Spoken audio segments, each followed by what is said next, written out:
Welcome to the United Arab Emirates, a dynamic environment that beckons HR professionals with its unique challenges and rewards. Let's explore why this region is a magnet for global talent. Please subscribe to our channel if you wish to see bringing more videos on your demand. You can check the recommended list of books to evolve as an HR professional. In the United Arab Emirates, HR professionals navigate a complex landscape. Success here hinges on understanding the business structure, key governing bodies, and the cultural heart of this vibrant nation. Let's dive into these core pillars. The UAE's business landscape is divided into mainland and free zones, each with distinct rules. Think of them as two different operating systems, each offering unique opportunities and challenges for HR professionals. The first thing to understand is that the UAE has two primary business jurisdictions, each with its own rules. Mainland companies, governed by UAE federal law, primarily by the Ministry of Human Resources and Emiratization (MOHRE). Key characteristics are that these companies are licensed by the Department of Economic Development (DED) of a specific emirate. For example, Dubai DED FOF. There are 7 emirates under the United Arab Emirates, among which the most popular emirates are Dubai and Abu Dhabi. Their key advantage is the ability to conduct business directly anywhere in the UAE and with the local government market.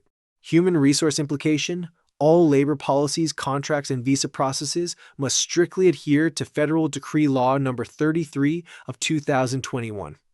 This is the core UAE labor law. We already have a video on this. You check the link in the description box.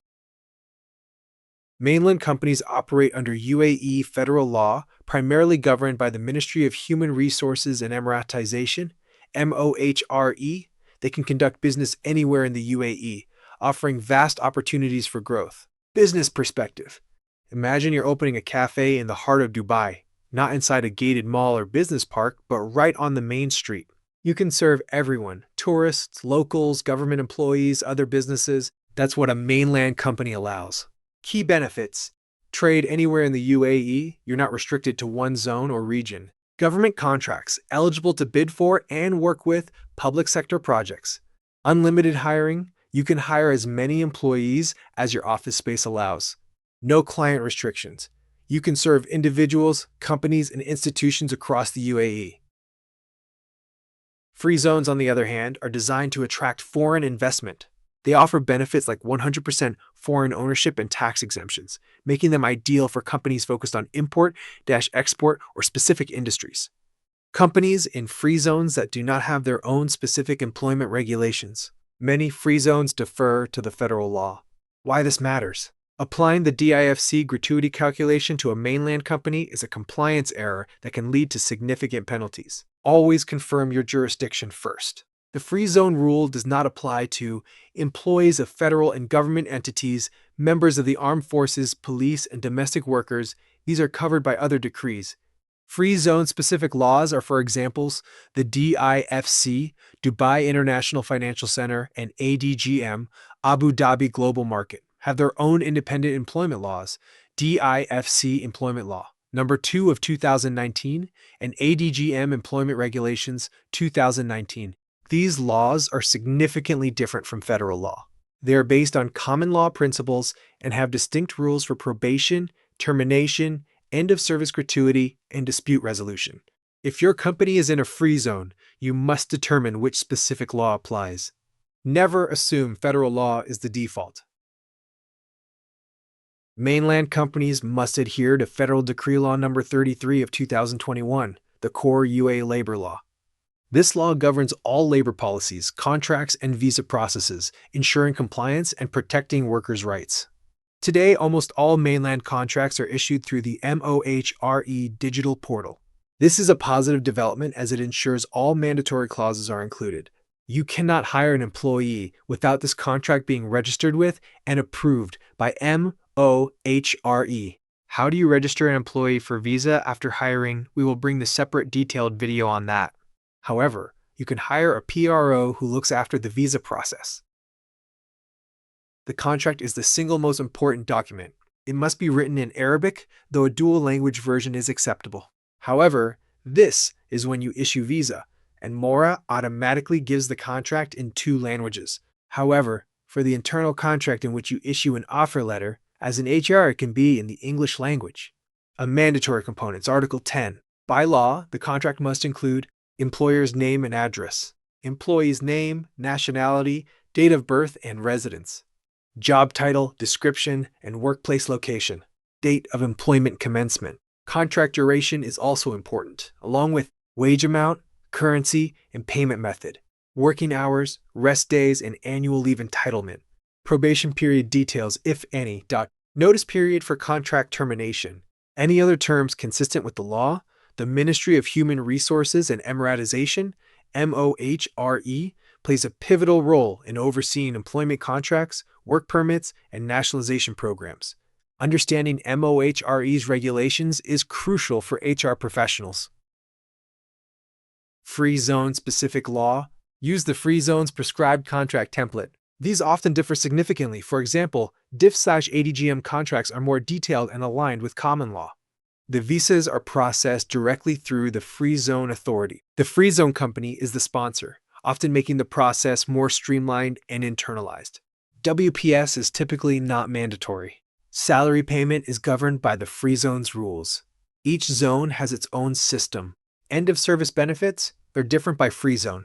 DIFT/ADGM operates a DC plan, gratuity scheme, or an optional qualifying workplace scheme, QWS, akin to a pension.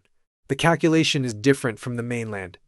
Others, for example, JAFZAE, may follow the UAE federal law calculation. The disputes are handled by the Free Zone's own courts or arbitration center. Emiratization, generally not applicable. Most free zones are currently exempt from emiratization quotas, though this can change. DIFC courts, ADGM courts. This is a major difference, as these courts operate on common law principles. You must know your jurisdiction. An HR professional cannot assume the rules are the same. The first question must always be, is this company based on the mainland or in a free zone, and which free zone?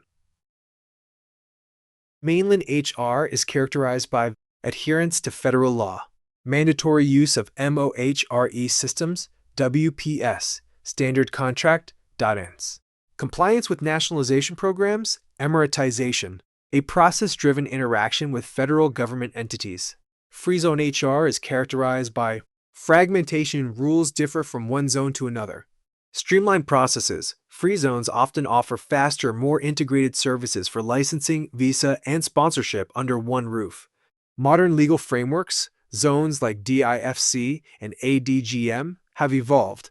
Common law-based systems that can be more familiar to international businesses and offer different protections for employers and employees. Exemption from certain federal rules like emiratization, for now. Free zone authorities perform similar roles for their registered companies, offering tailored regulations. HR professionals must work closely with these bodies to ensure smooth operations and compliance. In the UAE, respect for hierarchy and indirect communication styles are key.